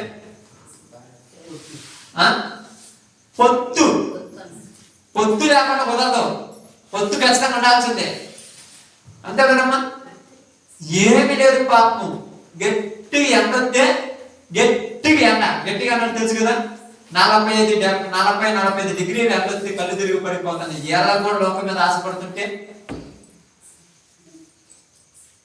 2 కాళ్ళు ఉండవు, ఏళ్ళ కూడా పావుకులు అనుకుంటూ పోతుంటే 70-80 సంవత్సరాలు అయిపోయి ఉంటాయి. గవర్నమెంట్ ఏం చేసింది, రే నేను పనులు చేయలేదు, ఇలా కాడ కూర్చొని మేము నెలంతా కావాల్సిన డబ్బులు మేము ఇస్తామన్నా ఏళ్ళకు కూడా ఆశపడుతుంటే, గవర్నమెంట్ దేనికి ఇచ్చే డబ్బులు, వీళ్ళు ఏ పని చేయలేరు. ఇప్పుడు ఉన్నటువంటి తరంలో పిల్లలు కూడా పోగట్రు. కాబట్టి ఇగో ఈ యొక్క 4,000 రూపాయలు 3,000 రూపాయలు తీసుకొని, 1,000 రూపాయల బియ్యం తెచ్చుకొని, 1,000 రూపాయల సరుకులు తెచ్చుకొని, 2,000 రూపాయల హాస్పిటల్ ఖర్చు చూసుకోమంటే అవి తీసుకొని ఎక్కడ పెట్టి ఎలా కూడా ఆశపడుతుంటే ఏం చేద్దాం. ఇంకా ఏమంటున్నారంటే, ఏంటంటే అందరూ పని చేసుకుంటున్నారు చేయాలి. ఏం చేస్తామా అంటే వ్యసనం వచ్చేసింది మనుషులకి, నీతి కరువైపోయింది మనుషుల మధ్యలో. గ్రంథపు చుట్టూ మన గురించి రాసింది ఒకటి, మనం చేసేది అందుకేనా మనం పంపించింది. ఇప్పుడు మనం పట్టడం మన ఎవరికైనా ప్రయోజనం ఉందా? ఎవరికైనా ఉపయోగం ఉందో చెప్పండి. అప్పుడు అనుకుంటారు, చాలా మంది అనుకుంటారు వ్యసనం రాకుండా తప్పలేదు. వ్యసనం దేంట్లో ఉండాలి, వాళ్ళంతా నీతిగా బతుకుతున్నప్పుడు నేను కూడా ఎందుకు నీతిగా బతకూడదని వ్యసనం ఉంటుంది. దాంట్లో ఉండదు పౌరుషం. ఎట్లా తెలుసు పౌరుషం, పాపం చేయకుండా రెచ్చిపోతారు జనం. వాళ్ళు తప్పు చేయకుండా నేను చేస్తే, వాళ్ళు 4 తింటే నేను 10 తింటా, వాళ్ళు 5గురితో పాపం చేశా నేను 10 మందితో చేస్తా. నేను ఎంత అపలాచన లోకంగా జనాలకు. అప్పవాది పాడు చేసి తగల పెట్టేసి నాశనం చేస్తుంది మనుషుని. అర్థం కాల మనుషులకి. వీళ్ళు ఏమనుకుంటున్నారంటే నేనే గ్రేట్ అనుకుంటున్నాను. ఏం గ్రేట్? యేసు ప్రభు తలంచుకున్నాడు కాబట్టి తక్కువ వాడైపోయాడా? తల ఉంచుకొని ఏమైపోయాడు? ఆమేన్. దేశానికి దిక్కు అయిపోయాడు. ఈరోజు చెప్తున్నాను ప్రియ సహోదరి సహోదరులారా, కొన్ని పరిస్థితుల్లో తల ఉంచుకున్నప్పుడు తప్పేమీ లేదు. మంచి కోసం నేను చెప్పేది, చెడు కోసం చెడు చేసి కూడా తల ఉంచుకున్నాను అనుకుంటే కుదరదాడు. మళ్ళీ మంచి కొరకు తల ఉంచుకున్నాం తప్పలేదు. దేవుని మందిరం కొరకు, నువ్వు దేవుని సన్నిధిలో బతుకుతున్నప్పుడు పరలోక రాజ్యం కొరకు ఎన్ని ఓర్చుకున్నా తప్పలేదు. అందుకనే పౌలు గారు ఏమన్నా తెలుసా, ప్రాణార్పణంగా పోయబడుచున్నాను అన్నాడు. ప్రాణాలు పోయినా తప్పే. చెప్తాను, అప్పుడప్పుడు మీకు చెప్తుంటాను కదా, తినటానికి తిండి లేకపోయినా, ఉండటానికి ఇల్లు లేకపోయినా, కట్టుకోవడానికి బట్ట లేకపోయినా నువ్వు ఉంటే నాకు చాలా అన్నాడు ఒక సేవకుడు. ఈరోజు మనం అనగలము? కనీసము అవతలోడికి 4 గానులు అంటే మనకి 8 గానులే ఉండాలి. అవసరోడికి 2 చొక్కాలంటే మనకు 6 ఉండాలి. లేకపోతే మనం తక్కువ చూపుతారు. కనీసం అవసరోడు సంఘాలు తింటుంటే మనకు కనీసము అన్నమైనది తినాలి, లేకపోతే కుదరదు. వాళ్ళు రోజు వారానికి 2 సార్లు చికెన్ తెచ్చుకుంటారు. కనీసం వారానికి ఒక్కసారి తెచ్చుకుందాంగా. ఏంటి ఈ పోలికది? కానీ యేసు ప్రభు నీతిగా బతికాడు, పౌలు నీతిగా బతికాడు, పేతురు నీతిగా బతికాడు, నేను కూడా నీతిగా బతుకుతాను అనే పోలకుండా ఎవరైనా పోల్చుకుంటారు. వాళ్ళు ఏమన్నారు ఈరోజు? ఏమన్నారమ్మా? యేసు ప్రభుని ఏమన్నారు తెలుసా? చేత కానివాడు. అప్పుడప్పుడు కొంతమంది అంటే మీరు చూస్తుంటారు కదా, కొన్ని విషయాలలో తప్పు చేయటానికి రాకపోతే పాపం దెయ్యం రచ్చబడటానికి నీకు చేత కదా, ఎదిరించలేవు నీ భార్యను, ఎదిరించలేవు నీ భర్తను. అంటే నీతో తప్పు చేయడానికి భార్య భర్తను ఎదిరించి రావాలా? ఏంటి లెక్కలే తనం నేర్పించిన దరిద్రాలు. దేవుని కోసం నిలబడమని చెప్పినప్పుడు అక్కడ మాత్రం ఓకే. ఎదిరించే విషయం, పాప విషయంలో ఎదిరిస్తారు ఎవరినైనా. తప్పు చేసే విషయంలో ఎదిరించావా శిక్ష కూడా నేను అంటనే వస్తుంది. కాబట్టి యేసు ప్రభువుని తెలుసా, గ్రంథపు చుట్టలో నన్ను గురించి రాయబడిన ప్రకారము నేను వచ్చి తిని దేనికి వచ్చానంటే పాపులను రక్షించుటకు నేను వచ్చాను. ఎప్పుడు నెరవేరిందమ్మా మాట? ఎప్పుడు నెరవేరింది? ఎప్పుడు నెరవేరిందన్నమాట? యేసు ప్రభు జన్మించిన 33.5 సంవత్సరం తర్వాత నెరవేరింది. ఆమేన్. యేసు ప్రభు బ్రతుకుతున్నంత కాలం ఆయన పెద్ద లెక్క చెల్లించున్నాడు. ఆయన చనిపోయిన తర్వాత అందరి లెక్కలో ఈయన కూడా మామూలు ప్రవక్త అన్నాడు. ఎప్పుడైతే తిరిగి లేచినో అప్పుడు ఈయన దేవుడి కుమారుడు, దేవుడు అని చెప్పడం ప్రారంభించారు. ఈరోజు మనలో కూడా ఉండవలసిన విశ్వాసం ఏంటంటే, లోకం మీద మనం బతుకుతున్నంత కాలం మనం ఎవరు గొప్ప అనాల్సిన పల్లె వాళ్ళు గొప్ప అంటే మనం గొప్పలు అయిపోతారు. నన్ను ఈ జనాలు నన్ను మంచోడంటే నేను మంచోడు అయిపోతానా, ఈ జనాలు చెడ్డోడంటే చెడ్డోడు అయిపోతానా. పాపము లోపల చేస్తూ పైకి డిఫరెంట్ అట్ట కనపడుతున్న పెద్దోడు మంచోడే లోకానికి, కానీ దేవుని దృష్టిలో నీతి నిజాయితీ నిలబడ్డోడే మంచోడు. అలా నిలబడాలి, అలా ఉండాలి. అందుకే ఉన్నాడు తెలుసా, దేవుడు చెప్తున్నాడు నిన్ను గురించి నన్ను గురించి గ్రంథం చుట్టూలో రాయబడింది. ఏమని రాయబడింది? ఆయన చిత్తం మనం చెయ్యాలని. ఆయన చిత్తం ఏంటంట?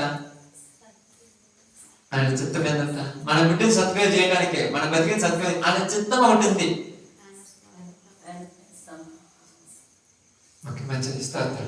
తర్వాత చదువుకున్నా యోహాను సువార్తలో ఏమిటంటే, అంత్య దినమున వాళ్ళను లేపుటయే నా తండ్రి చిత్తం. అంత్య దినాన మనం లేపాలని ఆయన చిత్తమైంది.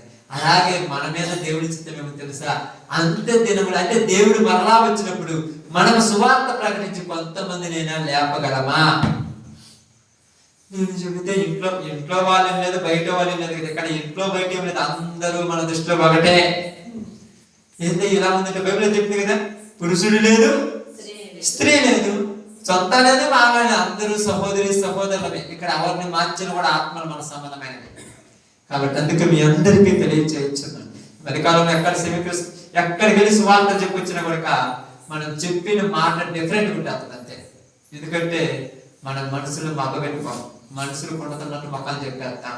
చెప్పటం వల్ల మనం ఎవరు మెచ్చుకోరు, మనం ఎవరికి పిలవరు. నాకు తెలిసి ఎవరు పిలవరు. అందుకే చెప్తాను, ఒక్కసారి సువార్తకు పిలిచిన రెండోసారి ఆవిడైతే మమ్మల్ని తిట్టిపోతున్నాడు. తిట్టడానికి పోయేది